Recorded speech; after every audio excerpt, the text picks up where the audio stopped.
Lakhipur ki khulakta yam haigatpa manebok ama leram jatni lairaba thabak suba mi singdusu makna yam thina ngangba chaiba tawkhi manebok to thabak kam ta su lakte dinama tv mamang duga phamna kumai yengna dumle sonda binasu kathen chatluga haina tholak patanja duga manebok to thengnare ima akhoi heroine se ke khutna kaida chatlino thoglam daida engonda su hangam yadro ima nangi tuka tuki thibda horabo aduni aina yamna pamdrido America dadi koi ba chatli nate kathin da chakke torini pochai khara leruge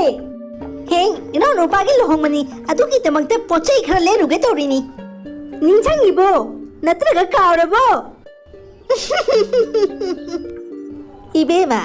aiti dum phagi tawjabani nangi phattaba khan khare cho nang kathen chakani haido chatluro cho ai haibadi mapan thosu engonda amtam karo kauramwa punna chapmini sina ngai roidro ado kathen dagi kari pochai leiruge torino phanika sariga adu khara leiruge torini adu ima ai ga kathen chapmini baidi khaluranu dina ma phamanna makhoda beratoromani horin kathen chapmini bada mathulli hodokani Mamou nupigi ongang sangang do tabada manebok to saudi sauninge Pare ado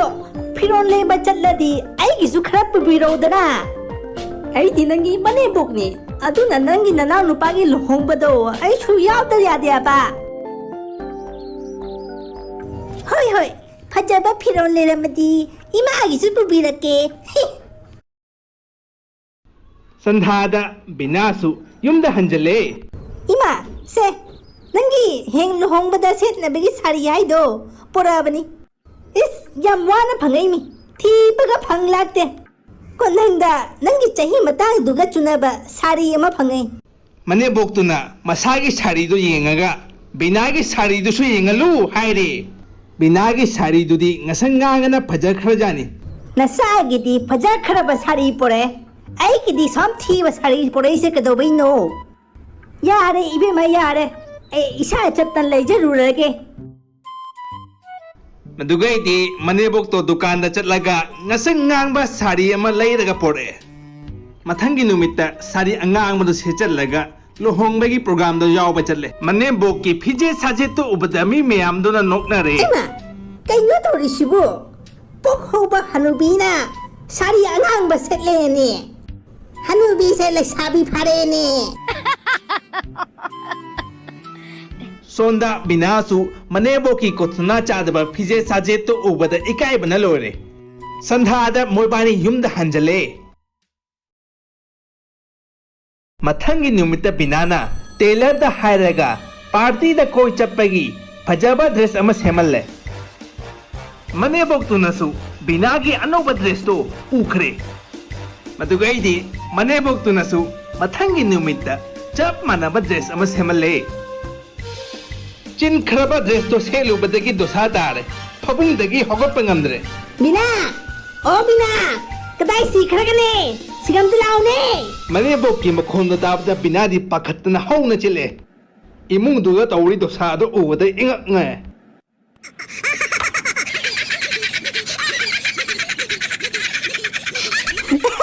kaino tori sibu ima nasagi chahi do yenguni sigumba phiron singse nangona pakchade tumi lewe ai namta chingo ai hogot pa namdre mol amta chalu khige binadi amta gyan tadre kari kamai to dana manebok ki ana besalaing sigaina nongmadi binagi mamanabi ama moyum da thungare dugaidi moibai changna manebok se kari kamai to na laing sigaina planning tore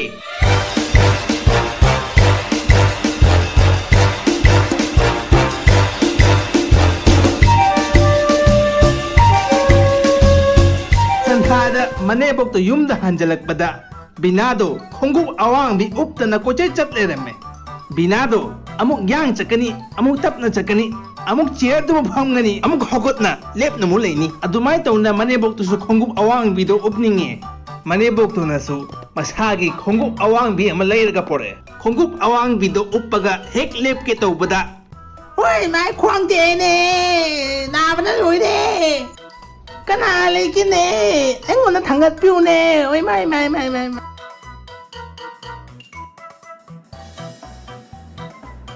이마, 땅돌이가 또 오니? 아이나 하여디 낭디 사오닝가니? 후직 온다니도 농아이라보 너 사다래나 사루사랑 너 떼엄바라 칸데 아한가 오슬락바시가 인젝션디 깝도 야드래 리나 누마이 하이누네 희재이네 샤시 나바나 로레 야라가디 doktor다 코로나 에이 아무k 하나 낭 마탐 탐자로이 자히 마땅기 마뚱 피론 셋다 야데 아이 아두 얀 다레 파잖아